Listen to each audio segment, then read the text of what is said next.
social media. Whether it's Instagram, TikTok, Twitter, or YouTube, these platforms are a huge part of our daily lives. But have you ever stopped to think about the impact they're having on our brains and our overall well-being? Now, don't get me wrong. Social media has its benefits. It keeps us connected with friends and family, allows us to share our lives, and even learn new things. But there's a darker side to it that we don't often talk about. Today, I want to dive deep into how social media, especially short-form content, is affecting our brains, shrinking our attention spans, and making us less capable of deep, meaningful thought. Let's start with some numbers. Did you know that the average person spends about 4 hours on social media every day? That's almost 1,460 hours a year. And with the rise of short-form content on platforms like TikTok and Instagram Reels, we're consuming information faster than ever before. But what does this do to our brains? Well, research shows that this constant barrage of information is actually rewiring our brains.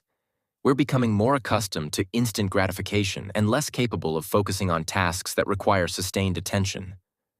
Our brains are getting used to quick, easy dopamine hits, and this is having a huge impact on our cognitive abilities. Think about it. When was the last time you sat down and read a book for an hour without getting distracted? Or watched a movie without checking your phone? If you're like most people, it's probably been a while. And it's not entirely your fault. Social media is designed to be addictive. The algorithms are set up to keep you scrolling, liking, sharing, and consuming as much content as possible. And all this constant stimulation is making it harder for us to focus, remember things, and think critically. Essentially, social media is like junk food for the brain. It might feel good in the moment, but in the long run, it's not doing us any favors. It's making us dumber, more anxious, and less able to concentrate on the things that really matter. So, what can we do about it? How can we fight back against the negative effects of social media? One powerful solution is to start reading more books. I know it sounds simple, but hear me out. Reading is like a workout for your brain. When you read, you're not just passively consuming information. You're actively engaging with the material, imagining characters, visualizing scenes, and making connections between different ideas. This kind of deep, focused thinking is exactly what our brains need to stay sharp and healthy. Reading also has a ton of other benefits. It improves concentration, enhances empathy by allowing us to see the world through different perspectives, and increases knowledge by exposing us to new ideas and information. And unlike social media, which often leaves us feeling anxious and overstimulated, reading can be incredibly calming. It's a great way to unwind at the end of a long day and reduce stress. Think of reading as a way to slow down and give your brain a break from the constant noise of social media. When you read a book, you're not just skimming through information. You're diving deep into a world of ideas, characters, and stories. You're giving your brain the time it needs to process information, reflect on what you've read, and make meaningful connections. And the best part? You can read about anything that interests you.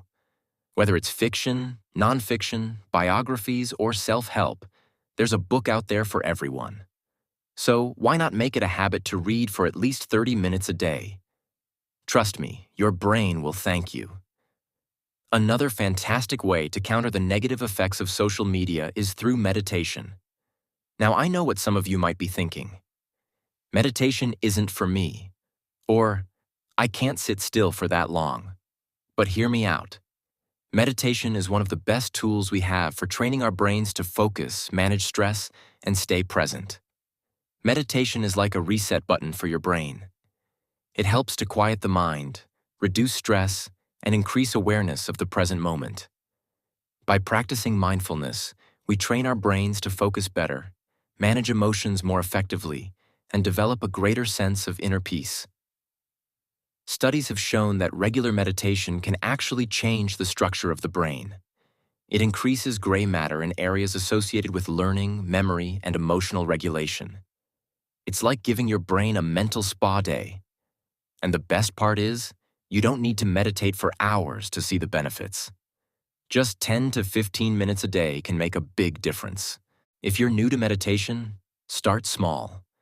Find a quiet place, Close your eyes and focus on your breath. Notice the sensations in your body, the sounds around you, and any thoughts that come and go.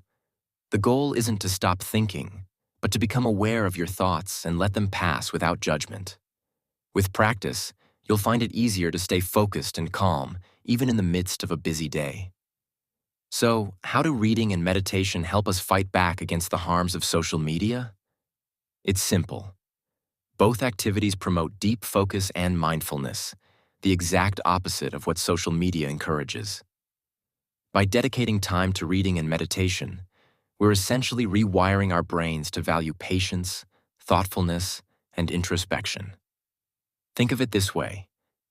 Every time you choose to read a book or meditate instead of mindlessly scrolling through social media, you're strengthening your brain's ability to focus and think deeply. You're retraining your mind to engage deeply rather than skimming the surface. You're building the mental muscles needed to resist the constant distractions of the digital world. And this isn't just about brain health.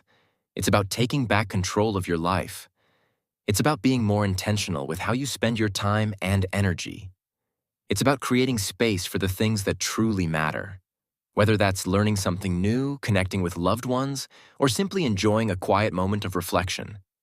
So, if you're feeling overwhelmed by the constant noise of social media, I challenge you to take a step back. Pick up a book, find a quiet spot, and get lost in the pages. Or take a few minutes each day to meditate and reconnect with yourself. You'll be amazed at how much better you'll feel. More focused, more calm, and more in control. If you found this video helpful, don't forget to like, subscribe, and share it with your friends. Let's spread the word and help each other take back control of our minds. Thanks for watching, and I'll see you in the next one.